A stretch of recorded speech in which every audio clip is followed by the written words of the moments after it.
ጌታ ይባረክ ፓስተር ዛሬ በጣም እንድናተኩርበት የሚፈልገው ይሄ የአንቲክራይስት የክርስቶስ ተቃዋሚ መንፈስ በጣም እየገሰገሰ እየመጣ ነው ሰሞኑን ደግሞ በተለይ በአስደናቂ የሆነ የማይታሰብ የማይገመት ነገር ሆኗል ይሄም ደግሞ ዩኤኢ እና ወይም ደግሞ የተባበሩት አረብ ኤሚሬትስ የሚባሉትና ባህሬን ከእስራኤል ጋር ስምምነት አድርገው አሁን ዲፕሎማሲ የሆነ ግንኙነት እየጀመሩ ነው እንደውም ኤምባሲዎቻቸውን ኢየሩሳሌምም እስላሞች ከፍታሉ ያስደናቂ ነገር ነው እንደገና ሌሎችም አሁን ሳውዲ አረቢያ ሱዳንም ሌሎችም ይከተላሉና ኡማን እየተባለ ነውና what's going on here ምን እየሆነ ነው መጽሐፍ ቅዱስ የሚነግረን ነገር አለ ወይ እና አንዳንዶቹ ትራምፕን ወይም ደግሞ ኩሽነር የሚባለው የጸረ ክርስቶስ መንገድ ጠራጊ ነው ወይም ደግሞ በተለይ ኩሽነር የሚባለው የአይሁዳዊም ነው የትራምፕ ልጅ ያገባው እሱ በጣም አክቲቭሊ እንቀሳቀሳል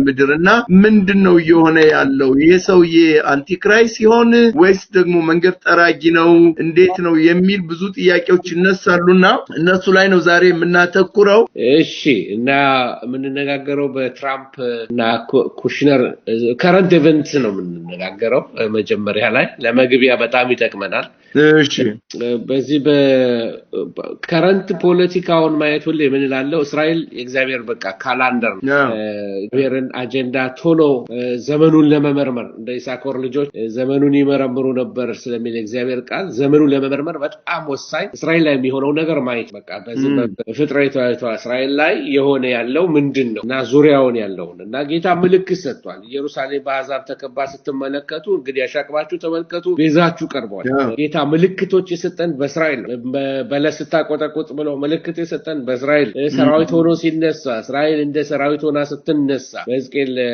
37 አካባቢ ላይ ያለው የደረቋቸው እስራኤል ሪስቶር ስታረግ መንግስት ባንድ ቀን መሆኗ ባለፉት ውይይቶቻችን ብዙ አንስተናቸዋልና ከረንት ኢቨንቶች ደግሞ አያልቁም ከጅምርናልና እንግዲህ እኔ ደግሞ እንደዚህ ይሄ ነገር ላይ ራሴን ስለሰጠሁበት በየጊዜው አያዋለሁና ብዙ ሰዎች ምን ይላሉ በተለይ ስለ ጸረ ክርስቶስ ለመነጋገር ዛሬ ስንዘጋጅ ለምንድነው ስለ ጸረ ክርስቶስ የምንነጋገረው ብለን ስናይ ምክንያቱም የምጣር የጀመረ ነው ዋናው ምጥ ግን አልመጣም ብዙ ሰዎች ንጥቀት የሚሆን የሚመስላቸው መቼ ነው ልክ የምጣር ሲጀምር ነው የሚመስላቸው ነው አይደል የምጣሩ ተፋፈሞ እንደው የሚመጣው መከራ ወላፈን ሊነካካል ሲጀምርና ረጌታ ለምን አይመጣም ብለን አይደለም ሰው ሁሉ ምጥ ውስጥ ሲገባ በቃ ጌታን ብቻ ማየት ሲጀምር ዳስ ታይም ጌታ ልጆቹ መጥቶ የሚወስደው እንጂ ገናው ያዝ ሲያረጋ አይደለም አንዳንዶች አይነካንም እኛ መከራውን እንደዚህ ያሉና ይዝናናል ነው ወላፈኑ ሊያገኘን ይችላል ግን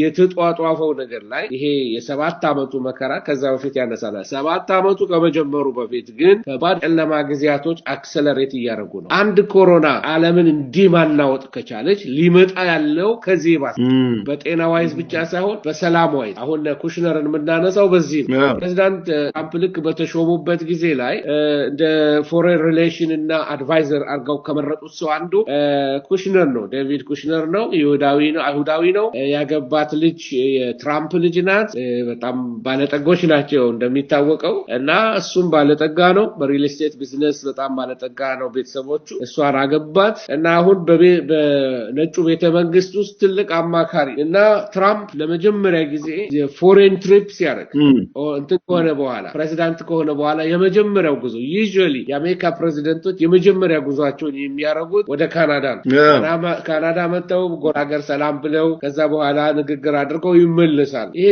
የአሜሪካን ትራዲሽን በጣም የሚገርመው ግን ትራምፕ ልክ በተሾመበት ጊዜ ላይ ያደረገው የመጀመሪያ ጉዞ ወደ ካናዳ ሳይሆን ወደ ሳውዲ አረቢያ እና ያንን ኦርጋናይዝ ያደረገው ዴቪድ ኩሽነር ነው ብዙዎች ጸረ ክርስቶስ ነው ይሉታል ከአንዳንድ ምክንያቶች የተነሳ ምክንያቱም ቁልፍ የፖለቲካ ጨዋታ መጫወት የሚችል ሰው ስለሆነ በፓለስቲኒያን መካከል ኔጎሺዬተር አሜሪካንን ወክሎ የአሜሪካን ዴሊጌት ይመራ የነበረው ዴቪድ ኩሽነር ከሱ ጋራም ሰዎች አሉ እና በጣም ቁልፍ ሰው ነው በዚህ በአሜሪካን ፎሬን አፌርስ ጉዳይ እና በተለይ ከአረቦች ጋር እስራኤልን በተመለከተ በጣም የሰራው ብዙ ስራዎች አሉ። በተለይ ሳውዲ አረቢያዎች አውሮፕላን እንዲፈቅዱ የእስራኤል አውሮፕላን በአየር ላይ እንዲያልፍ መፍቀዳቸው ከብዙ ዘመን በኋላ የሳውዲ አረቢያ ጀነራሎች በጣም ኮምፓሽኔት ሆነው ስለ እስራኤል ጥሩ ነገር መናገር ሲጀምሩ በጣም የሚገርም አይነት ለውጥ ሳውዲ አረቢያ ላይ ታየ እና ሳውዲ አረቢያ ሞስት ፕሮባብሊ ከእስራኤል ጋራ ወደ ፉል ዲፕሎማቲክ ነገር ትመጣለች። አሁን በስውር ትገናኛለች ኦፍ ኮርስ ግንኙነት አላቸው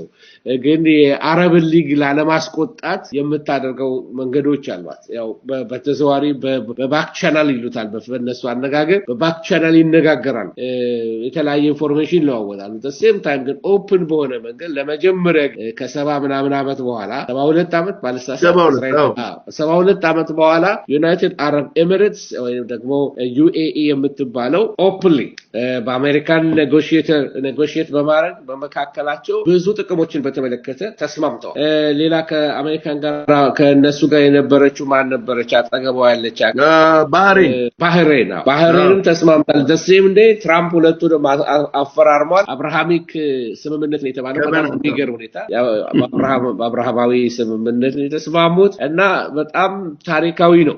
ምናልባት እነዚህ ሀገሮች ከእስራኤል ጋር በመስማማታቸው የጎግ ማጎግ ጦርነት በሚሆንበት ተባባሪ ላይሆኑ ለእስራኤል ጥቅም ይሆናል። ሌሎቹም ደግሞ ምናልባት በሚቀጥሉት ጥቂት ዓመታት ውስጥ የአረብ ሊግን ዲስማንትል የሚያደርግ ነገር ሊሆን ይችላል። ምክንያቱም ከጥቅም አንፃር ሆኗል። አሁን የፓለስቲኒያን ኢሹ ቢጠብቁት ሪዞልቭ እንደማይሆን the only option ያለው ምድሪቱ የእስራኤል ናት። እስራኤል በቃ ማንዴቷን ወስዳ ኢየሩሳሌምን ዋና ከተማዋን አድርጋ እነሱም እንደ ማንኛውም ዜጋ አብረው መኖር ነው እንጂ ያለባቸው የሚለው ኢሹ ሱነር ኦር ሌተር መምጣቱ አይቀርም። እየደከመ የሚሄድ ነው። ሌላው ደግሞ የፓለስቲኒያን ኢሚግራንትስ በየአረብ ዓለም የተበተኑት እንትን ይሆናሉ ኢንቴግሬት ያደርጋሉ ከሶሳይቲው ጋራ ተጋብተው ይኖራሉ ተዋልደው ይኖራሉ። አሁን ትውልድ እኮ አልፏል ዋን ጀነሬሽን። ስለዚህ አጀንዳው እየደከመ ነው የሚመጣው። ግን ጥላቻው ይደክማል ማለት አይደለም። በአረቦች ዘንድ ያለው ጥላቻ ይደክማል ማለት አይደለም። ኩሽነር ጸረ ክርስቶስ ነው ወይ? ብዙዎች ተብለዋል። ጸረ ክርስቶሶች ተባሉ በየዘመኑ ኡዲ ሁሴን ተብሏል፣ ሳዳም ሁሴን ተብሏል፣ ጁዋን ካርሎስ የስፔኑ ተብሏል፣ ክሊንተን ተብሏል፣ ጎርባቾቭ ተብሏል። ያልተባለ የለም። ኦባማም ተብሏል ደርሶታል።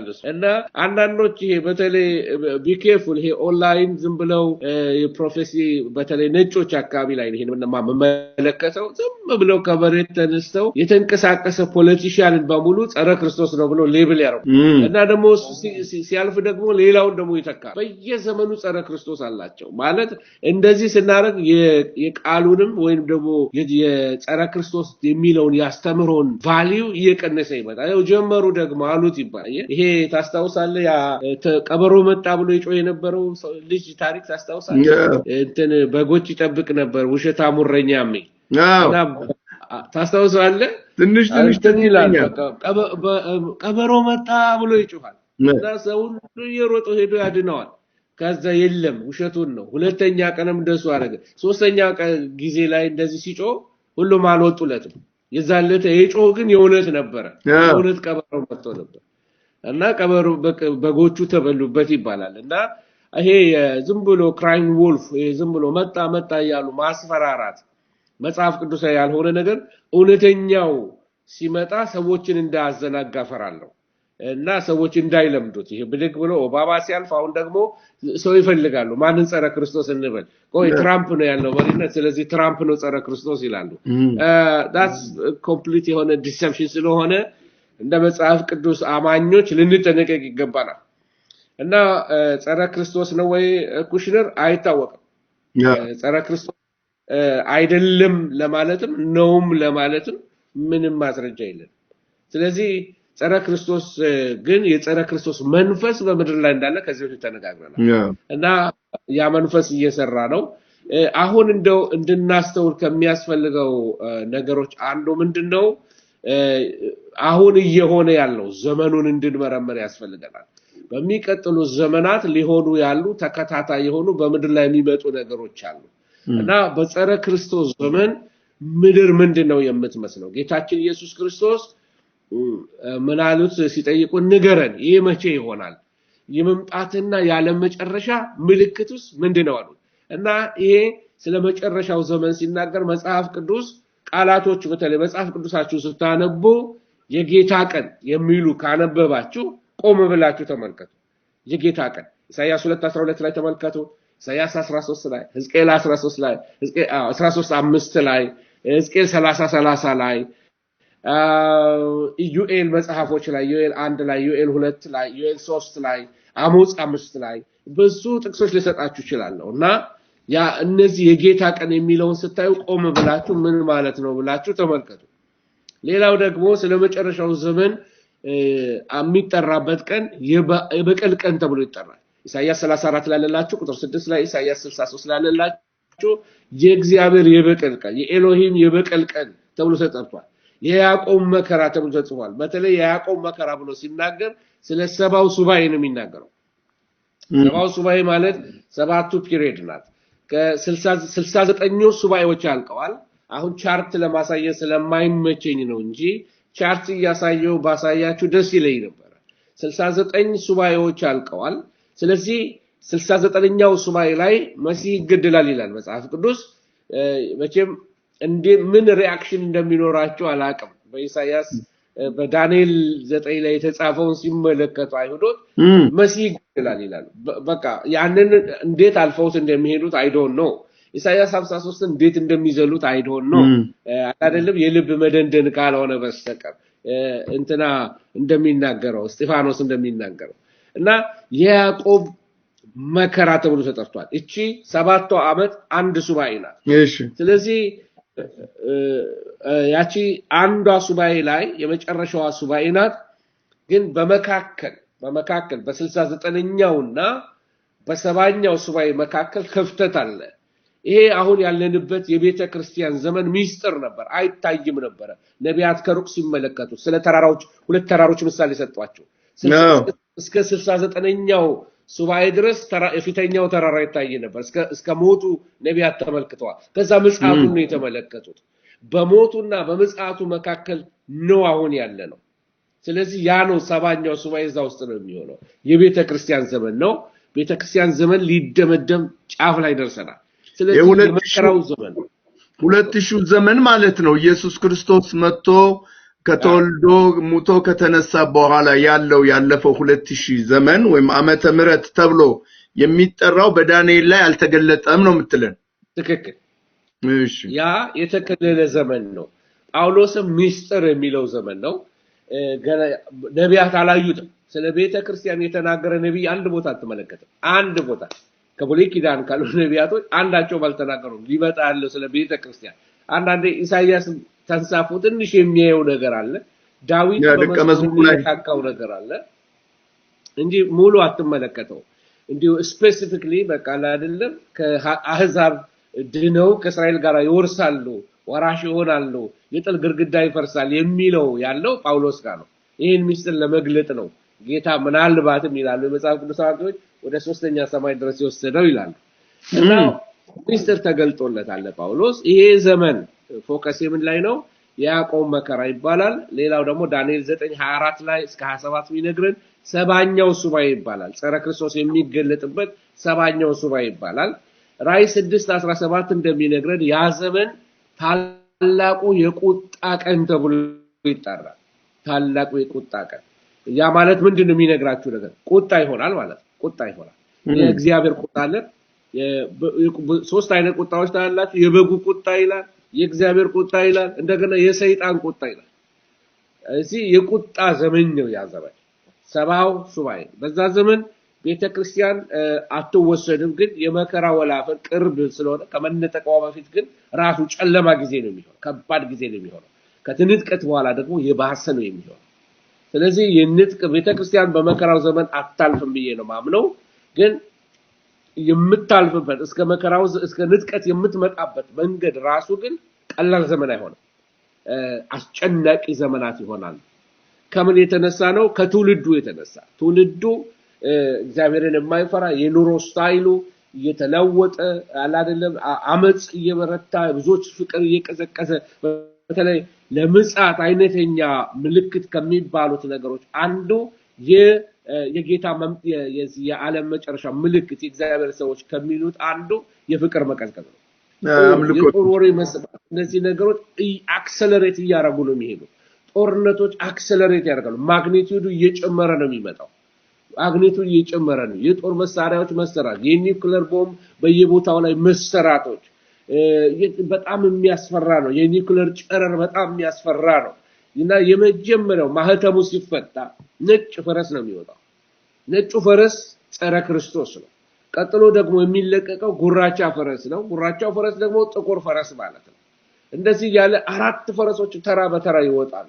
ስለዚህ ነጩ ፈረስ ሲወጣ ሰላም ነው ሲሉ አይደለም ዲሰፕሽን ነው የሚወጣው። የጸረ ክርስቶስ ስፒሪት ነው ነጩ ፈረስ የሚመስል እና የመጀመሪያው ፈረስ የሚወጣው እሱ ነው እና ስለሱ ምናልባት ትንሽ ልንካው ይሆን? አዎ ነካክተማ አንደኛ የዛሬ እስከ ዛሬ ሳምንት አንገናኝም። ምክንያቱም ወደ እስራኤል ነው የሚቀጥለው። እስራኤል ሁኜ ነው የምታስተላልፈውና የዛሬ ሳምንት ማክሰኞ ስለምንገናኝ የሐሙሱንም ዛሬ ብትጨምርልን ጥሩ ነውና በቃ እንደ ተመቸህ ንገረን። ነካክተው ልትሄድ በጣም ብዙ ኢንፎርሜሽን ይሆንባቸዋል ማለት ብዙ ነገር ይሆንና ማያስ እንዳይችሉ ስለሚችል ቆጠብ አድርጌ ግን ነካ አድርገው ከሁለቱም ካስፈለገ ተመልሼ ደግመዋለሁ አንዳንዱን ኢንፎርሜሽን ካልሆነ ደግሞ መጽሐፋችን ታተማ ስትወጣ ልካለን። ያው ኤዲት አንተ ታረጋዋለህ እስራኤል እና የራእይ 13 ላይ አንብብልኝና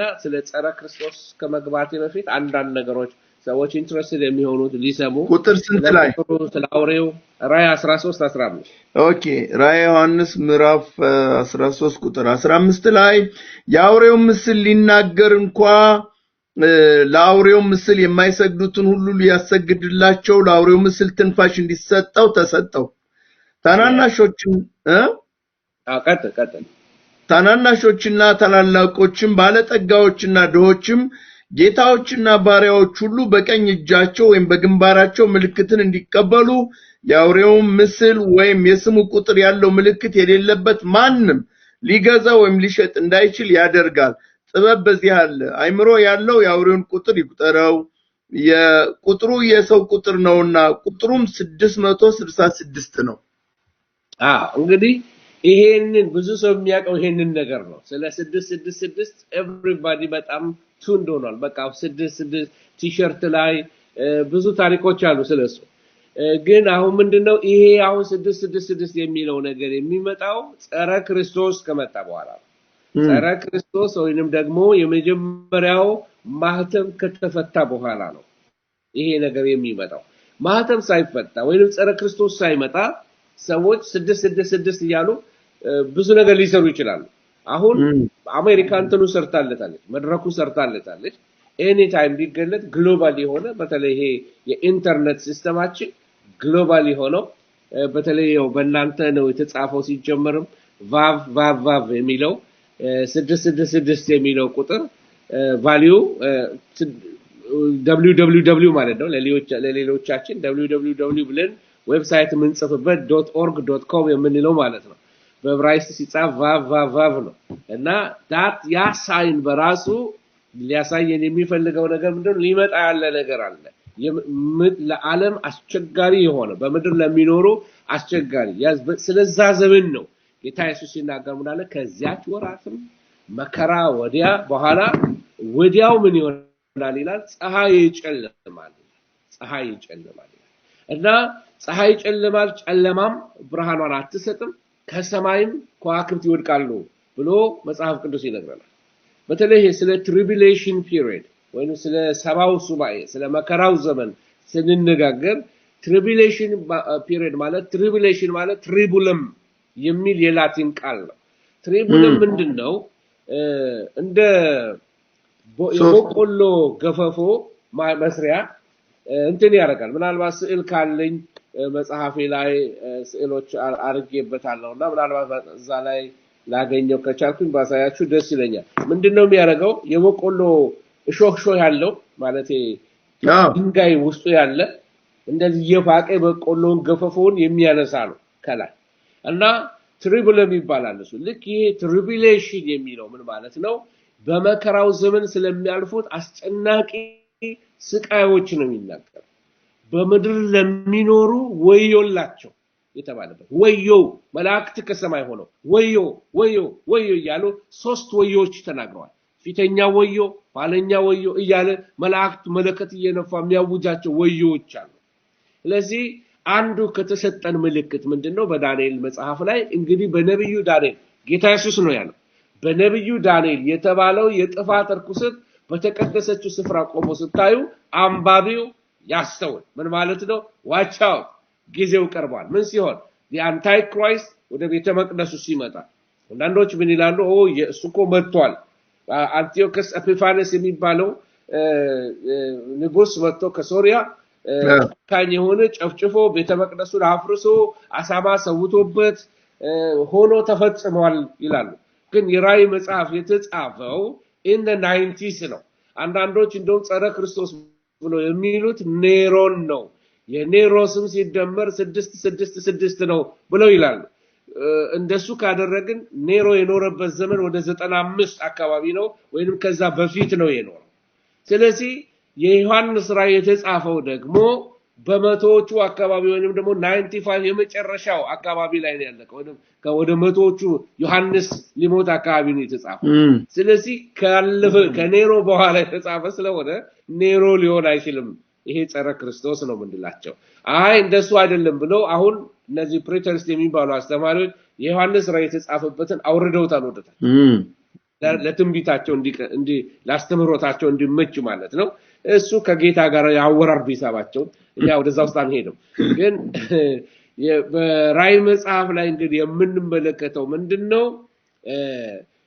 እነዚህ ሰባቱን አብያተ ክርስቲያናት ያሳየውና ከዛ ምን ያደርገዋል ምዕራፍ 4 ላይ ሲገባ ና ወደዚህ ወጣ ይላል ወደ ላይ ሲወጣ 24 ሽማግሌዎች ለበጉ ሲሰግዱለት አክሊላቸውን ያወለቁ ሲሰግዱለት ማህተሙን ተፈታ ዘንድ ተችሎአልና አታልቅስ የተባለለት ዮሐንስ ያኔ ነው አታልቅስ ማህተሙን ሊፈታ ተችሎ 24 ናቸው ምን ማለት ነው 12ቱ የእስራኤል ሽማግ አባቶች አሉ 12ቱ ደግሞ ሐዋርያቶች አሉ ኦሬዲ የእስራኤል አባቶችና 12ቱ ደግሞ የቤተክርስቲያን ሐዋርያት በሰማይ ተገናኝተዋል ምን ማለት ነው ቤተክርስቲያን ተሰብስባለች ኦሬዲ ከሎዶቅያ በኋላ ነው ይሄን ታሪክ የምትመለከቱት ከሎዶቅያ በኋላ ወደ ሰማይና ወጣ ይለዋል ምዕራፍ 4 ቁጥር 1 that is the time ቤተክርስቲያን የምትነጠቅበት ጊዜ ነው ወደ ላይ ወጣ እና ወደዚህ የሚለው ቃል እንደው በሰማይ በር ተከፍቶ አየሁ ነው የሚለው ዮሐንስ ስለዚህ ወደ ላይ ይወስደዋል በታች ያለው የተተረማመሰ ነው የነ ሎዶቅያ ዘመን ነው የነ ሰርምኔስ ዘመን ነው የነ ቲያጥሬ ዘመን ነው ብዙ ነገር የተመሳቀለ ነገር ተመለከታል ግን ና ወደ ላይ ወጣ ይለዋል ወደ ላይ ከወጣ በኋላ 24 ሽማግሌዎች አክሊላቸውን ያወለቁ ይገባሃል ይያሉ አክሊላቸውን በእግሩ ስር ሲያኖሩለት ዮሐንስ ያንን ራእይ ይመለከታል ከምዕራፍ 5 ጀምረ ከምዕራፍ 4 ጀምረ ይቅርታ እስከ ምዕራፍ 19 ድረስ ስትሄድ አንድም ቦታ ላይ ቤተክርስቲያንን አያነሳል አንዳንድ ቅዱሳን ብሎ የሚጠቅሳቸው በመከራው ዘመን የሚድኑ ሌሎቹ ደግሞ አይሁድ የሆኑ ሜሲያኒክ የሆኑ በዛ ዘመን ብዙ አይሁዶች ወደ ጌታ ይመለሳሉ 144,000 የሚታተሙት ሰባኪዎች ናቸው በዓለም ዙሪያ ሄደው ወንጌል የሚሰብኩ አይሁዳውያኖች ይሆናሉ በዛ የመከራ ዘመን ላይ 144,000 እንግሊዞቹ እኛንን ይላሉ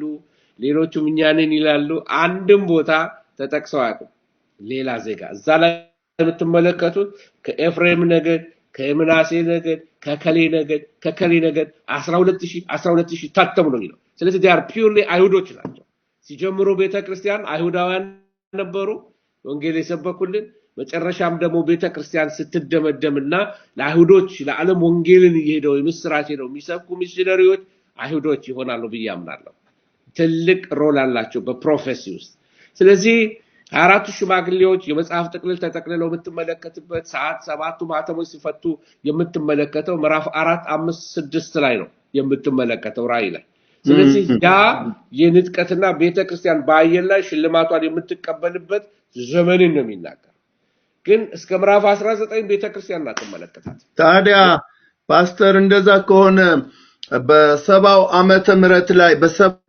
በሰባኛው ሱባኤ ላይ 7 ዓመት ማለት ነው አይደለም በሰባቱ ዓመት ውስጥ ቤተክርስቲያን እንዳንተ እምነት ቤተክርስቲያን የምትነጠቀው ግማሹ ላይ ነው ብለህ ነው የምታስበው? ምክንያቱም አንቲክራይስት የጸረ ክርስቶስ በጣም መስራት የሚጀምረው አይሁዳውያን እስከ 3 ዓመት ተኩል ድረስ ሁሉንም በሰላም ይገዛልና እስከዛ ድረስ ነው ወይስ ደግሞ በየትኛው ላይ ነው ብለህ ነው የምታምነው? አንዴ ነው። ሁለተኛ አሁን ዴቪድ ኩሽነር አይሁዳዊ ነው።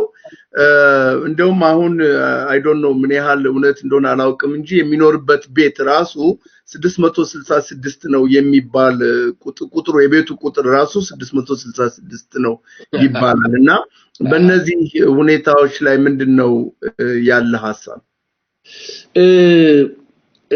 ራሱ ይሄ የቤቱ የሚያስፈራው ነገር ምንድነው?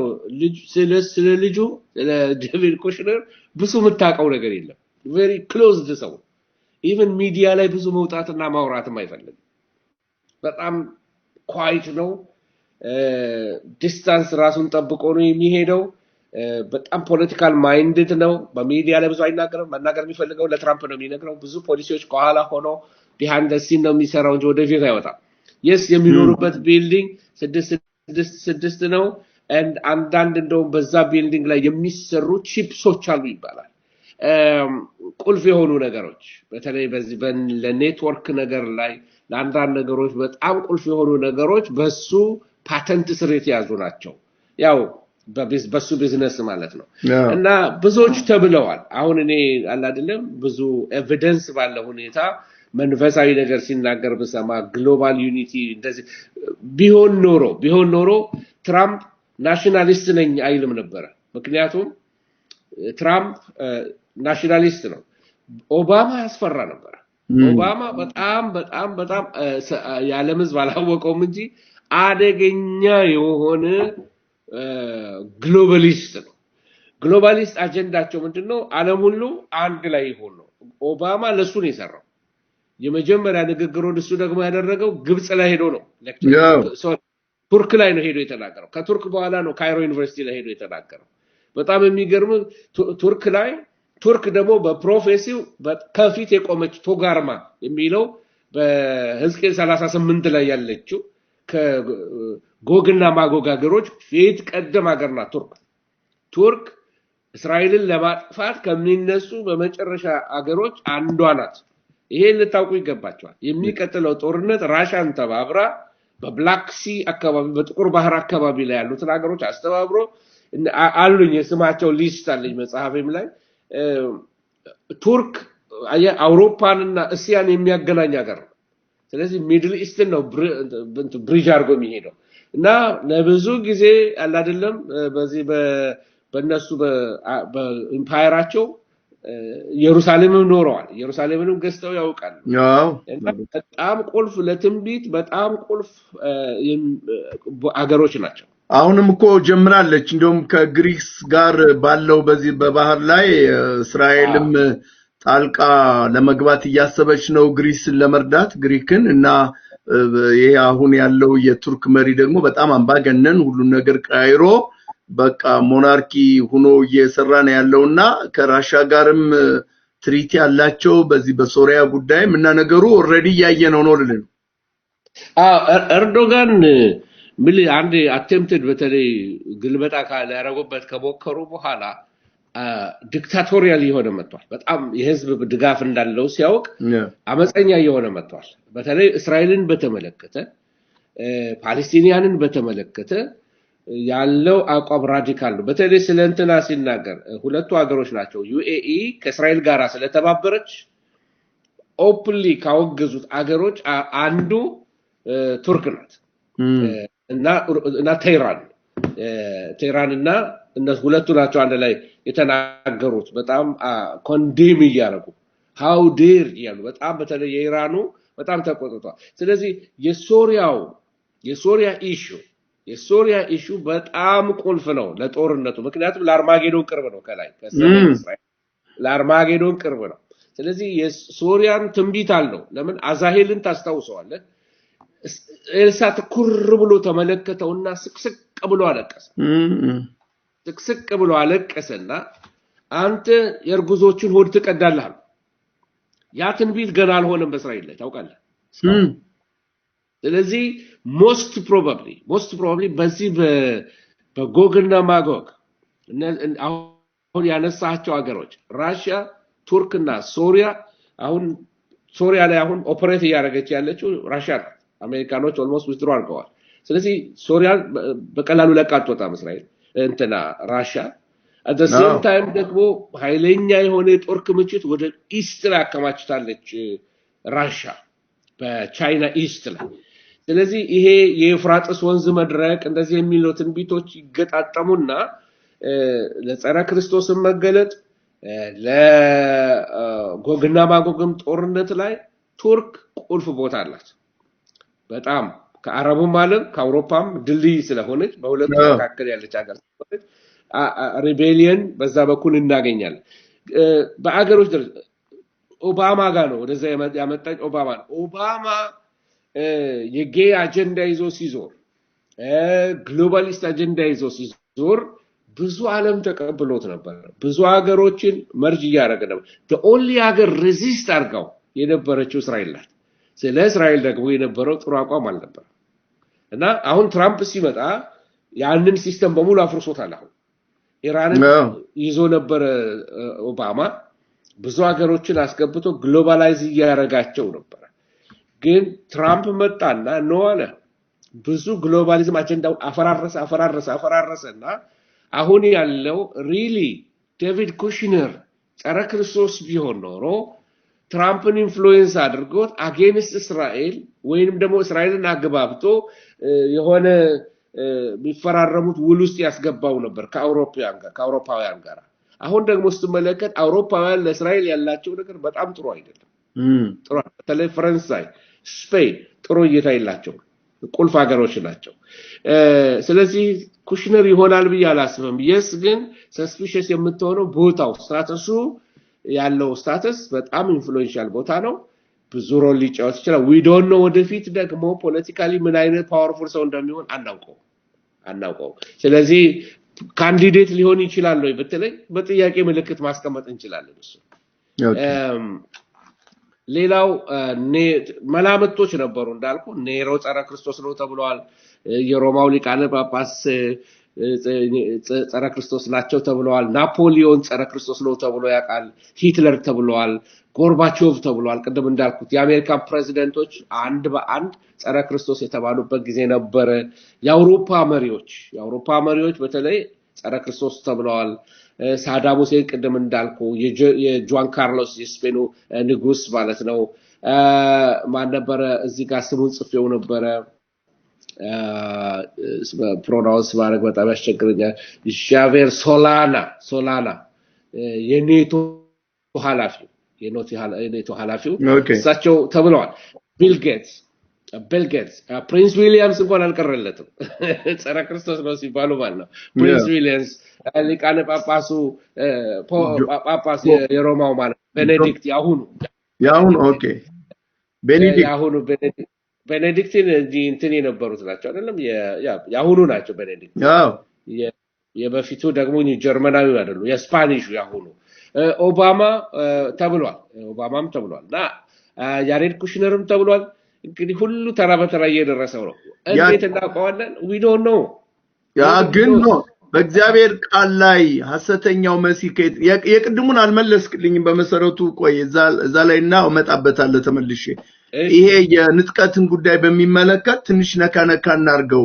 ቅድም ተጠራ ስትል ወደ ሰማይ የመከናውን ዘመን ቤተክርስቲያን ባታልፍም ወላፈኑን ታልፋለች አልክ። ይሄ ምንድነው?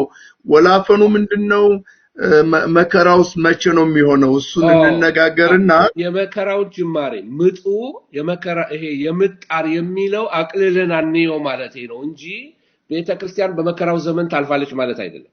የመከራው ዘመን ፉሊ ከመጀመሩ በፊት የምጣር የሚለው አሁን ያለችው እቺ የኮሮና ቫይረስ እንኳን እንዲከሆነች እየባሱ የሚመጡ ነገሮች አሉ የምጣር የሚባሉ እየተፋፋመ የሚመጣበት ጊዜ አለና ዋናው የመከራው ውስጥ ከመግባታችን በፊትና ንጥቀት ከመሆኑ በፊት ማለት ነው መከራው ከመጀመሩ በፊት አደገኛውና የጨለማው ጊዜ ከመጀመሩ በፊት ቤተክርስቲያንን ይወስዳታል ብዬ አምናለሁ። ስለዚህ ፕሪ ነው የምታምነው አንተ? ፕሪ ትሪቡሌሽን ነው ማለት። ኦኬ ጥሩ። እንግዲህ እሱን በልዩነት መተው እንችላለን። ልዩነት ካለንም ግን እኔም ያንተ አይነት አመለካከት ነው ያለኝ። መሳኒክ አማኞች ግን የሚያምኑት የመከራውን ዘመን ቤተክርስቲያን ታልፋለች እና ፔትራ የሚባለው የመሸሸጊያ ዋሻ እዛ ዮርዳኖስ አለና እዛ ላይ ልጆቹን ይሸፍናል እና ብለው ያምናሉ። እንደገና ሚድር የሚባሉ ለመሲሆቹ ነው ለመሲያኒኮቹ ነው። በዛ ዘመን ብዙ አይሁዶች በዛ ያልፋል። የአይሁድ የያዕቆብ የመከራ ጊዜ ነው። ስለዚህ ሜሲያኒክ አማኞች ማለት የጌታ የሆኑትና የዳኑት ይነጠቃሉ። ግን በዛ ዘመን የሚያምኑና የሚድኑት አይሁዶች ግን በመከራ ውስጥ ያልፋሉ። ይሸሻሉ። ጌታ እስከሚመጣ ኢየሩሳሌምን የእስራኤልን ሀገሮች አትዘልቁትም ቶሎ ይመጣል ለማለት ነውና ስለተመረጡት ቀኖቹ ያጥራሉ የተባለው ስለነሱ ስለዚህ ያ በዛ ረገድ እነሱ ያልፋሉ። ያው አሁን እነዚህ በዚሁ ላይ እንደው ነካ እናርጋቸው። ሶስቱም ጥቅሶች አሉ። ለምሳሌ ይሄ በርግጥ ይሄ ብዙ አያጭቃጭቀንም። የጌታ ቀን የሚለው ምንድነው? ሌባ በድንገት እንደሚመጣ ተዘጋጅታችሁ ጠብቁ ስለሚል ማለት ነው። ግን ደግሞ ለሚሰሙንም አትሊስት ሶስቱንም ሐሳብ መስጠቱ ጥሩ ይመስለኛል። ፕሪ ሚድ እና ፖስት የሚባለውን ሁሉም የሚጠቅሱት መጽሐፍ ቅዱስ አለ እና እንደው ሐሳቦችን ለመያዝ እነዚህ ነካ ብታረግልን አንድ ጥሩ ነው። ከዛ ባሻገር ግን ስለ መሲሁ የአንቲክራይስት የሚባለው የሚመጣባቸው አገሮች አልታወቁም ወይ? አሁን ለምሳሌ ቅድም ብዙ ነገርከን ከስፔንም ከአሜሪካም ከዩሮፕም ከሚድል ኢስትም ሊሆን ይችላል እየተባለ ብዙ ተባለ። ግን ቢብሊካሊ የሚጠቁመን ፍንጭ የለም ወይ? የሚመጣበትን መሲሁ የሚመጣበት ቦታ ቢብሊካሊ የምናገኝበት ፍንጭ የለንም ወይ መጽሐፍ ቅዱስ ላይ? ኦኬ ከወደንትኑ ልምጣ፣ ወደ ሶስቱ ልዩነቶች ልምጣ። የመጀመሪያው ቀጣይ መከራ ዘመን ንጥቀት ምናምን አለን። ሌሎች ደግሞ በመከራው ዘመን መካከል ላይ እንነጠቃለን የሚሉ አሉ። ሌሎች ደግሞ የመከራው ዘመን ሲያልቅ ነው ምንነጠቀው የሚሉ አሉ። ስለዚህ እነዚህ ሶስቱ ስኩል ኦፍ ቶትስ ይባላሉ። ብዙ ሰጥ አገባለሁ። at the end of the day ምንድነው ግን ንጥቀት አለ ብለው የሚያምኑ አሉ። አንዳንዶች ጭራሽ ንጥቀት የለም ኦሬዲ ወደ ሚሌኒየም ነው አሁን ኦሬዲ ንጥቀትም የለም የመከራ ዘመን ምናምን የምትለውም ነገር የለም የሚሉ ኢየሱስ ኦሬዲ መጥቷል የሚሉ ፕሪተሪስቶች የሚባሉ አሉ። ኦፍ ኮርስ ስለዚህ እነሱን ሳልጨምር በሶስት ቪዲዮዎች አሉ። በመከራ እናልፋለን፣ መሐል ላይ እንነጠቃለን፣ አይደለም ቀድመን ነው የምንነጠቀው የምንላለን ወይ ነው መጨረሻ ላይ እንነጠቃለን የሚባል ሶስት የተለያየ አይነት ያስተምሮ የመረዳት ልዩነቶች አሉ። ግን ሁሉም የሚያምኑት ንጥቀት አለ የሚላል የጌታ መምጣት አለ የሚላል። ሌላው እንግዲህ በጠየቀኝ መሰረት ሁለተኛውን ጥያቄ ሪፍሬሽ ብታረገኝ ይሄኛው ኮናስ ለነዚህ ለሶስቱ ጥቅሶች አሉን አይደለ? ጥቅሶቹን ልናገኛቸው እንችላለን። እንደዛ አይነት ዲቴይሎች ከሄድን በአት ነገር ውስጥ ነው የምንገባው። እዚህ ዲስከስ አድርጌዋለሁ። ኦኬ በቃ እንግዲህ እሱ መጽሐፉ በደንብ ይነግረናል። እንግዲህ ሶስት ሐሳብ እንዳለን የአማኞች እና ዋናው ነገር ንጥቀት አለ። አንዱ መጀመሪያው ላይ መከራው ዘመን ከመጀመሩ በፊት እንነጠቃለን የሚሉ አማኞች አሉ። እንዳልኩ እኔም በዚህ ሐሳብ እስማማለሁኝ፣ ፓስተርም በዚህ ይስማማል። ሌሎቹ ደግሞ የለም ሶስት ተኩል ላይ ድረስ ሁሉም በሰላም ስለሚሄድ እዛ ድረስ ደና ነውና ሶስተኛው አመት ተኩል በኋላ ነው ንጥቀት የሚሆነው የሚሉ ሚድር አለ። እንደገና መጨረሻዎቹ ደግሞ የለም የመከራውን ዘመን አልፈን ነው የምንነጠቀው የሚሉ አሉና የበጉ ሰርግ ባየር ላይ የሚሆነው የዛን ጊዜ ነው የሚሉ አሉ። ለማንኛውም ይሄ ለእናንተ ሐሳብ እንዲኖራችሁ ነው እንጂ እርግጠኛ ሆነን ይሄ ነው ለማለት አንችልም። ለምን ቢባል ሁሉም ጥቅስ አለው፣ ሁሉም የሚነሱበት መነሻ ጥቅስ ስላላቸው ማለት ነው። ጌታ ግን የሚለው ምንድነው ቀኒቱና ሰዓቱን አታውቁምና ተዘጋጅታችሁ ጠብቁ ስለሚል ሁሉ ጊዜ ለመነጠቅ መዘጋጀት ሌላ ምንም እንደነዛ እንደ ማቴዎስ 25 ላይ እንደተገለጹት እንደ ሰነፍ ሴቶች እንዳንሆን እንዳምስቱ ልብስን አዘጋጅቶ ተጨማሪ ዘይት ይዞ መጠበቁ መልካም ነው። ይሄን በዚህ ላይ እንተውና እንዳልኳችሁ ይሄ ትምህርት ገና የሚቀጥል ሰፊ ስለሆነ በደንብ እንገባበታለን። ምንም በዚህ ነገር ላይ ሐሳብ አይግባችሁ። እያንዳንዱን ነገር ቀስ እያልን ጊዜ እየወሰድን በደንብ እንማራለን ጌታ እንደረዳን። ቅድም ያነሳው ጥያቄ ስለ ሐሰተኛው መሲህ መጽሐፍ ቅዱስ የሚነግረን ፍንጭ የለም ወይ? አሁን በዛም አንዱ ከስፔን አንዱ ከሮማ አንዱ ከእስራኤል አንዱ ከግብጽ ከሚል ትንቢታዊ ፍንጭ የምናገኝበት የለም ወይ? ያ ይረዳናል። በተለይ ያ ሰው ሲነሳ በቃ ቢብሊካል የሆነው ነገር እየደረሰ ነው ብሎ ለመነሳት ያመቸናል ብዬ ነው የጠየቁ። ሁለተኛው ጥያቄ ጥሩ ጥያቄ ነው። ምክንያቱም ይሄንን ስናይ ወደ ዳንኤል 2 መሄድ አለብን። ዳንኤል 2 ላይ ስትሄድ የሚነሱ አገሮች አሉ። በእግዚአብሔር አጀንዳ ውስጥ ያሉ አገሮች ተነገሩ። የመጀመሪያው የወርቅ ራስ ተባለ። ወርቁ ራስ ባቢሎን ነው ተባለ። ምንም ችግር የለውም ተፈጸመ። ቀጥሎ ደግሞ የምንመለከተው ፋርስና ሜዶን ተነሳ። ደረቱ ማለት ነው። ግራውና ቀኝ እጆቹ የሚያሳየው ነው። ብር ነበረ። ከወርቅ ወደ ብር ከዛ ከብር ደግሞ ወደ ናስ መጣ። ወገቡ ናስ ነበረ። ያ አሌክሳንደር ዘ ግሬት ወይንም ደግሞ የግሪክ መንግስት ነው። ከግሪክ መንግስት በኋላ የተነሳው ሁለቱ እግሮች ሮም ነው። ሮም ብረት ነው እና እነዚህ ሁለት እግሮች ብረት ናቸው። ብርታቱን ጥንካሬውን ነው የሚያሳየው። እንደገና ሁለት እግር መሆኑ በግራ the western and the eastern empire እንደነበረው የሮምን መንግስት ያሳያል። ከዛ ወደ ታች ስትሄድ እግሮቹ ጋር ስትደርስ የምትመለከተው ነገር ምንድነው? እግሮቹ ጋር ሸክላና ብረት ነው ቅልቅሉ። 10 ጣቶች ናቸው እና ብዙ የመጽሐፍ ቅዱስ አዋቂዎች የሚሉት ምንድነው? እነዚህ ሪቫይቭድ ሮማን ኤምፓየር ነው ይላል። ወይንም ደግሞ በመጨረሻው ዘመን የሚነሳ 10 መንግስታቶች ይኖራሉ። አንዳንዶች ደግሞ ሮም ላይሆን ይችላል ግን an extension ነው። የሮም መንግስት አልጠፋም። ታውቃለህ በምንም ኮንከር አልሆነም።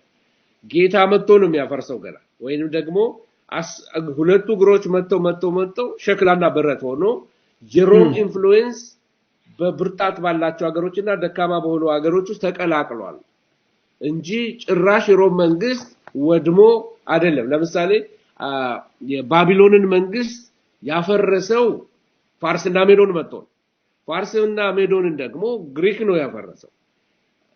የግሪክን መንግስት ደግሞ ያፈረሰው የሮም መንግስት ነው። የሮም መንግስትን መጥቶ ያፈረሰ የለም፣ አልፈረሰም። ኢቭን ሮም የሚባለው ኪንግደም ካቆመ በኋላ እንኳን ለሺህ ዓመታት ያህል ማንም መንግስታት ተነስተው የሮምን መንግስት ዶሚኔት ያደረገ የለም። ዘመናዊ መንግስቶች ተነሱ፣ በየሀገሩ መንግስታቶች ሆኑ፣ በየቦታው ላይ እየተስፋፉ። ስለዚህ በመጨረሻው ዘመን እነዚህ የመጽሐፍ ቅዱስ አዋቂዎች የሚሉት ሪቫይቭድ ሮማን ኤምፓየር ወይንም ደግሞ እንደገና ያንሰራራ የሮም መንግስት ይኖራል፣ ዩሮፒያን ዩኒየን ሊሆን ይችላል ብሎ ያስባሉ ነው ይላሉ። አንዳንዶቹ ቀጠናዎች ናቸው እነዚህ የተባበሩት መንግስታት። ለምሳሌ የአውሮፓ ህብረትን፣ እንደገና የአፍሪካን ህብረት፣ እንደገና የእስያን ህብረት፣ የላቲን አሜሪካን ህብረት፣ የሰሜን አሜሪካን ህብረት። አሁን የሰሜን አሜሪካ ህብረት ካናዳ፣ አሜሪካንና ሜክሲኮ የራሳቸው ብር ሰርተዋል።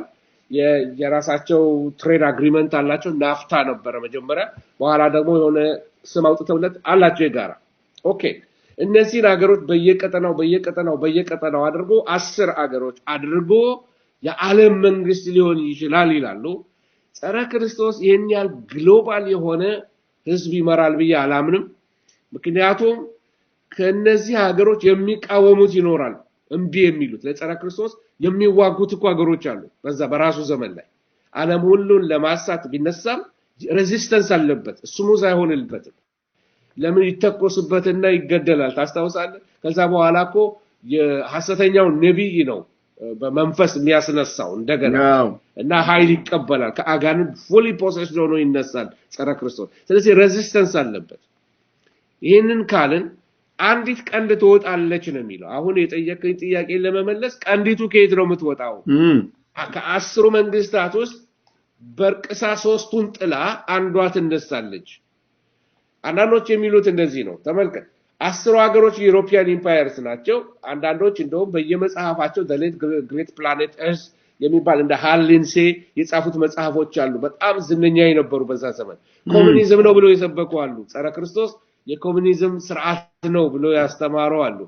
that's the spirit of the antichrist እንጂ ጸረ ክርስቶስ ከኮሙኒስቶች ይወጣል የሚል ምንም ትንቢት የለም። ግን ቀንዱ ከየት ይወጣል? አንዳንዶች ከሶሪያ ነው። አሁን ቅድም የነገርኩ የአዛሄልን ታሪክ በመጥቀስ ምናልባት ከሶሪያ ሊሆን ይችላል ብለው ለብዙ ዘመን ተጠብቀው፣ አንዳንዶቹ ኖ ሳዳም ሁሴን ነው ይላል።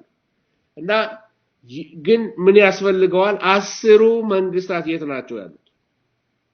የዩናይትድ ኔሽን መሪ ነው ሰውየው? በጥያቄ ምልክት እንለፈው። we don't know፣ አይታወቅም። ስለዚህ ብዙ አሳቾች ወደ ምድር መጥተዋል። ግን ዋናው ስጋ ለብሶ በአጋንንት ፖሴስድ የሆነው የጸረ ክርስቶስ የሉሲፈርን አጀንዳ ይዞ የሚነሳው ከየት እንደሆነ ምንም መጽሐፍ ቅዱስ የሚሰጠን ፍንጭ የለም። ብዙዎች ከዚህ ብዙዎች ከዛ የሚሉት ነገር አለ ነው አይደለም። መጽሐፍ ቅዱስ ስፔሲፊክ አድርጎ አይሁዳዊ ነው የሚለው እንትን መላምት ያለው ለምንድን ነው? አይሁድ ሊቀበሉት ይገባል። ምክንያቱም ስምምነቱን ለማድረግ እንመልከት። አይሁዳዊ መሆን የለበትም። አሁን ትራምፕን ተቀብለውት ከዩኤኢ ጋራ ተፈራርመዋል አይደለም? እና ሰላም ሆነዋል። yes ምናልባት አንዳንድ ሊበራል አይሁዶች ከኋላ ሆነው ልክ አሁን ኩሽነር ማለት ነው ከኋላ ሆነው ሊያስተባብሩ ይችላሉ ከጸረ ክርስቶስ ጋር እንትን ለማድረግ። ፖለቲካሊ ለነሱ የሚመቻቸው ሊሆን ይችላል። ቤተ መቅደሱን መስራት ትችላላችሁ ሊላቸው ይችላል። ቤተ መቅደሱን ትሰራላችሁ፣ ይሄ እናንተ ነው ያ እናንተ ነው ብሎ በእነሱ መካከል አርቲፊሻል የሆነ ስምምነት የሚያመጣላቸው ኤኒ ሊደር እስራኤል ትቀበለዋለች። ኤኒ ሊደር not necessarily አይሁድ ላይሆን ይችላል ልልህ ነው። የአሜሪካን ኢንፍሉዌንስ ሊሆን ይችላል፣ የእንግሊዝ ኢንፍሉዌንስ ሊሆን ይችላል። ግን ይሄ ሰው በጣም ማስተር ማይንድ ነው። አሁን ስለ ጸረ ክርስቶስ እና ስለ አገሩን በተመለከተ we don't know ከየት እንደሚመጣ we don't know። መጽሐፍ ቅዱስም አይነግረንም። ብዙ ግን መላምቶች አሉ፣ እንዳልኩ መላምቶች አሉ። ኦኬ ያው እኮ አሁን በአለም ላይ በጣም ትልቅ ሃይማኖት ተጽዕኖ ያደረገ ያለችው ሮም ናት። ያው የካቶሊክ ሃይማኖት በአለም ውስጥ በጣም ትልቁን ሃይማኖት አይዶን ነው ከእስላም ጋር ሲወዳደር የካቶሊክ ወደ 2 ቢሊዮን ነው መሰለኝ። እና አሁንም ያ ምንድነው ሮም የሚለው በጣም እዛ ላይ እንድናተኩር ነው የ10ሩ ቀንዶች የሚባለውና ሮም እንዳልከው እስካሁን አልፈረሰችም። በሃይማኖት በውትድርናም ባይሆን በሃይማኖት መልክ ግን ተጽዕኖ እያመጣች ነው። አሁንም ቢሆን የሃያላን አገሮች አሜሪካ ሳይቀር ፖፕ የሚለውን ይሰማሉ። ፖፑ ይደመጣል። ትልልቅ ዩናይትድ ኔሽን አንዳንድ ጊዜ እየተነሳ በአመቱም ላይ መግለጫ ይሰጣል። በዚህ ምድር ላይ እንዲህ ይሄን አቁሙ እንደዚህ ይላል። እና ያ ተጽዕኖ አሁንም እንዳለ ነው ያለውና የሮምንም እንትን ከቦታው ሳንቶ ማለት ነው። ይሄ ሶሪያ የሚለው ግን አሁን ሶሪያ በጣም ጠፍታለች። ያው እንደምታየው አሁን የሶሪያ ሀገር እንደውም የወፎች ስኬል ላይ ነው የሚናገረው። ስኬል ላይ ነው የወፎች ማደሪያ ትሆናለች ሆናለች። ኦልሞስት በመልኛ ዛው ጎረቤትም ስላለን በየቀኑ አሁን ባለፈው ሳምንት እንኳን እስራኤል ደብድባታለች እና በየጊዜው በጣም ፍርስራሿን እያወጣቻት ነውና ከሷ ይወጣል ለማለት በጣም ያስቸግራል። ምናልባት እንግዲህ እግዚአብሔር ተአምር ሰርቶ ካልሆነ እና እነዚህ 10ሩ የአውሮፓውያን ህብረትም እየፈራረሱ ይመስለኛል። እንግዲህ ሞራንተን ያጠናውና እንደ ድሮአቸው በስትሮንግሊ ይሄዱ አይደሉም። እንግሊዝም ወጣለች እና እነዚህ ነገሮችን ነው እንደው ትንሽ ሪቫይዝ እንድታረጋቸውና ለሰዎቹ ኮንፊውዥን አለ ማለት ያስተምርም። ሰውየውና ሀገሩን ስናያይዘው ምን ይሆናል መሰለ? ሰውየውና ሀገሩን ስናያይዘው ለምሳሌ ሶሪያዊ ሆኖ አሜሪካዊ ሊሆን ይችላል። ኦኬ አይሁዳዊ ሆኖ አሜሪካዊ ሆኗል አይደለም ዴቪድ ኩሽነር። እና እንደዛ አይነት የዓለም ማይግሬሽን አንድ ላይ ሆን ይችላል። ግን ስፔሲፊካሊ ከሶሪያ ይወጣል የሚልም ትንቢት የለንም። ግን ያልተፈጸመው አንዳንድ ትንቢቶች አሉ። ከእንግሊዛዊም ሊሆን ይችላል we don't know ግን ምንድነው ፖለቲካሊ አሁን የዓለም ህዝብ እየሄደበት ያለውን ነገር ስትመለከት ይሄ ግሎባሊዝም በተለያየ መንገድ በኢኮኖሚ መተሳሰራቸው አንዱ ላንዱ ሰሚት እንዲያደርግ ለምሳሌ ሪሰንትሊ ያው ሰምተሃልና ኢትዮጵያ ግብጽን የአባይ ጉዳይ ኢሹ ላይ አሜሪካን ኢትዮጵያን ኢንፍሉዌንስ ልታረግ ሞከረች ያረገች የፈለገችው ለምንድነው ኢኮኖሚካሊ ደሃ ስለሆነን በድህነታችን በሚደረገው የኤድ እርዳታ የፈለጉትን ፖለቲካል አጀንዳቸው ማራመድ ይችላሉ ምክንያቱም ደሃ ስለሆነን ብዙ ሚሊዮን ብር ነው የሚጎልባት ኢትዮጵያ ያንን ባታደርግ ልክ እንደዛ ፖለቲካል ጫና በማድረግ ከየትም አገር ሊያስነሱ ይችላሉ አሁን የኛ ሀገሩ ቴዎድሮስ አድሃኖም የWHO መሪ እንደሆኑ ልክ እንደዛ ይሄ ኢንተርናሽናል የሆነ ቦዲ 10 ሀገሮችን የያዘ ቦዲስ ቢነሳ ጸረ ክርስቶስን ከዛ ሊወጣ ይችላል አገሮች ብቻ ሳይሆን ነገስታት ነው የሚለው 10 ነገስታት ነው የሚለው ምንድናቸው እነዚህ 10 ነገስታት ሊትራል አገሮች ናቸው ወይስ እንደዚህ እንደ ዩኔስኮ WHO እንደዚህ የሚባሉት ትልቅ ኦርጋናይዜሽንስ በዩናይትድ ኔሽንስ ውስጥ ያሉ 10 ኦርጋናይዜሽኖች ሆኑ we don't know ትንቢት አንዱ ነገር ምንድነው በቃ እግዚአብሔርን እንድትታመን ነው የሚያደርግ አላውቅም በቃ we don't know ትንቢት ነው እግዚአብሔር ገልጦ ጸረ ክርስቶስ ያለው እዚህ ሀገር ነው አሁን አንዳንዶች boldly አይሁዳዊ ነው ይላል በቃ boldly አይሁዳዊ ነው ሊሆን ለምን ምክንያቱም እስራኤል መስማማት አለባት እስራኤልን ለማስማማት የግድ አይሁዳዊ መሆን የለበትም አሁን የእስራኤል መንግስት አሁን ያለው እኮ አማኞች አይደሉም ሊበራል ነው ብዙዎቹ ማለት ነው ማለት ሃይማኖታዊዎች እንጂ ቢቢ ናታንያሁ ምኑ ነው አሁን ምኑ ነው እንደው መንፈሳዊነት ተረዳህ እዚህም ያሉ ሊበራሎች ናቸው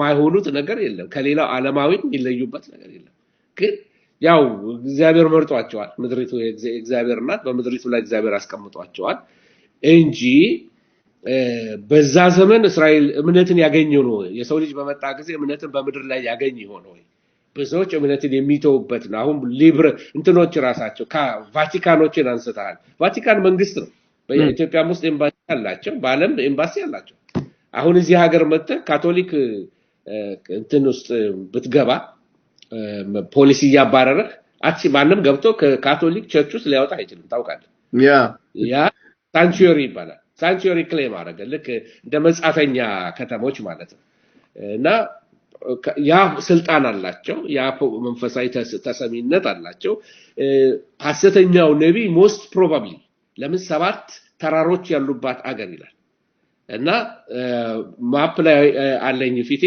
7 ተራሮች ሮም የተሰራችው 7 ተራሮች ላይ 7 ተራሮች ናቸው እና በእነዚህ 7 ተራሮች ላይ ያለች ከተማ ናት ይላል ሮም ልትሆን ትችላለች የሐሰተኛው ነብይ ከዛ ሊወጣ ይችላል ግን ጸረ ክርስቶስ እሱ መለየት አለበት ሃይማኖታዊ የሆነው ካቶሊክ ቢሆን እሱን በኮቴሽን ነው ማረጋው ወይንም ደግሞ ሌላ World Council of Churches የሚባል ደግሞ አለ World Council of Churches all religions merge አድርገው ፕሉራሊቲ የሚያምኑ ማለት ናቸው ሊሆን ይችላልና የዓለም ፖለቲካል ሁኔታ እየተለዋወጠ ስለሚሄድ ጸረ ክርስቶስ በሚመጣበት ጊዜ ምን አይነት የወርልድ ሪሊጅን እንደሚሆን we don't know ሁለተኛ ነገር ደግሞ አሁን ጥላውን ያያየን ነው ይሄ ኒው ኤጅ ሁሉንም ሃይማኖት አሁን ካቶሊኮች አስተባብረው በእኔ ጣሊያን ሀገር ነበርኩ በዛ ጊዜ ጆን ፖል II በነበሩበት ዘመን ላይ ምን ነበረ መሰለ ከዓለም ሁሉ ሃይማኖት ተጠርተው አሁንም ስዕሎች አሉኝ ይገርማል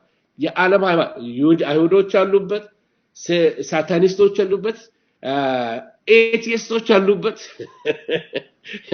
ያሁኑ ቤኔዲክቲን የሚባሉት እንደው ሊቃነ ጳጳስ አንድ ጊዜ አውሮፕላን ላይ ኢንተርቪው ሲደረጉ ምን እንዳሉ ታውቃለህ ኤቲስት እንኳን ቢሞት መንግስተ ሰማያት ይገባል እንጂ አስብ በጣም እኮ ይጠፋ ነገር በቃ አንታይ ባይብል አንታይ ስክሪፕቸር ነው ይሄ ምንድነው ሊበራል የሆነ ሶሻል ጎስፔል በቃ አብረን በሰላም እንኑርበት ኢየሱስን እናውጣና እንስማማ you see that's አካሄዳቸው የቤኔዲክትን ያ ነው። በጣም ጥያቄ አለኝ በአሁኑ ሊቃነ ጳጳስ ላይ በሚያረጉት የካቶሊኩን ማለት ነው። በነገራችን ላይ እሳቸው አንዳንድ የሚናገሩት የሚጽፉት ነገር በጣም ትክክል ያልሆነ አንስክሪፕቸራል የሆነ አስተምሮ ሲናገሩ ሰምቻቸዋለሁ ካየኋቸው።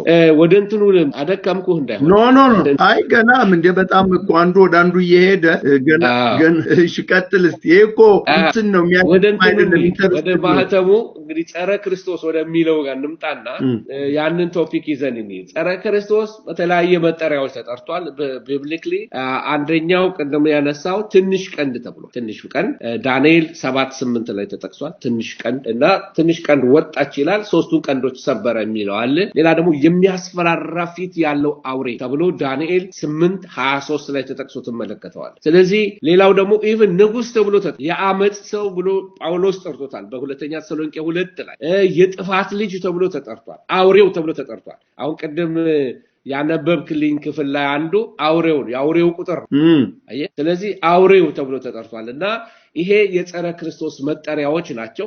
ከነዚህ ከምስሎቹ የዳንኤል 2 ላይ ያሉትን ምስሎች ቀደም ተነጋግረናል እና ሲናገር ግን ጳውሎስ ምዕራፍ 2 ቁጥር 3 ላይ ሁለተኛ ተሰሎንቄን ሲያነብ ፎከስ ያደርጋል።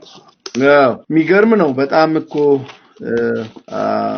ውስብስብ ያለና በጣም ኢንተረስቲንግ ነው። ሁለተኛ ተሰሎንቄ ምዕራፍ 2 ቁጥር 3 ቁጥር 3 ላይ ማንም በማናቸው መንገድ አያስታችሁ ክደቱ አስቀድሞ ሳይመጣና የአመጽ ሰው እርሱም የጥፋት ልጅ ሳይገለጥ አይደርስምና እኔ ኤሎሂም ነኝ ብሎ አዋጅ እየነገረ በኤሎሂም ቤተ መቅደስ እስኪቀመጥ ድረስ አምላክ በተባለው ሁሉ ሰዎችም ከሚያመልኩት ሁሉ በላይ ራሱን ከፍ የሚያደርገው ተቃዋሚው እርሱ ነው። ገና ከናንተ ጋር ሳለሁ እንዳልኳችሁ ትዝ አይላችሁ ምን ይላል? እንግዲህ አሁን ይሄ ምን ይለዋል? ተቃዋሚው የጥፋት ልጅ እያለ ነው የሚጠራው። እንግዲህ ሰመራይዝ ለማድረግ አሁን የተነጋገርነው ስለ ጸረ ክርስቶስ ወደ 4 ነገሮች ልናገር በዛ ላይ። አንደኛ ጸረ ክርስቶስ ዜግነቱ አይታወቅም። ይሄ መጽሐፍ ቅዱስ ዜግነቱን አንደርላይን እናርገው። ዜግነቱ አይታወቅም። አንዳንዶች እንደዚህ አንዳንዶች እንደዛ ሊሉ ይችላሉ። ዜግነቱን የሚያውቅ ማንም የለም፣ አልተጻፈም። ሁለተኛ ጸረ ክርስቶስ አይሁድ ይሁን አህዛብ የሚታወቅ ነገር። አንዳንዶች አይሁድ ነው ይላሉ፣ አንዳንዶች አህዛብ ነው ይላሉ። ማን አይታወቅም። አይሁድ ሊሆን ይችላል፣ አህዛብም ሊሆን ይችላል። we don't know አልታወቀም። ሶስተኛ ጸረ ክርስቶስ ስሙ ማን እንደሆነ አይታወቅም። ምክንያቱም ብዙዎች ከሌ ነው አንዳንዶች ፕሬዲክት እያደረጉ በጣም የሚገርም አይነት ድፍረት ያላቸው አስተማሪዎች አሉ። አልደፍርም እኔ እንደዛ አልደፍርም። ምክንያቱም ያልተጻፈ ነገር መናገር ወደ ውጪ ማድረግ ነው፣ አይጠቅምም። ካልተጻፈ አናውቀው በቃ ምንም የማወቅ ግዴታ የለብንም። በማወቃችን ስኮላር ለመባል ካልሆነ በስተቀር ምንም እንጠቀምበት ነገር የለም። አላወቅ ነው we don't know መጽሐፍ ላይ አልተጻፈ ቅዱሳት መጽሐፍ ላይ ማለት ነው። ስለዚህ ጸረ ክርስቶስ ስሙ ማን እንደሆነ አይታወቅም። አራተኛ ተወልዷል ወይ ብለው የሚጠይቅ ጸረ ክርስቶስ አሁን ተወልዷል። እንግዲህ ጌታ የዛሬ 5 ዓመት ቢመጣ ደግሞ ይመጣል አለ እንዳትሉኝ። ጌታ የዛሬ 5 ዓመት ቢመጣ ባይናው ምናልባት የ30 ዓመት ልጅ ሊሆን ይችላል ተወልዶ ሊሆን። ኢቭን የዛሬ 10 ዓመት ቢመጣ ባይናው ተወልዷል ማለት። ስለዚህ ነው ፓስተር እንዳለው ራባይ እንዳለው ተዘጋጅተን መኖር ያለብን ለዛ at any time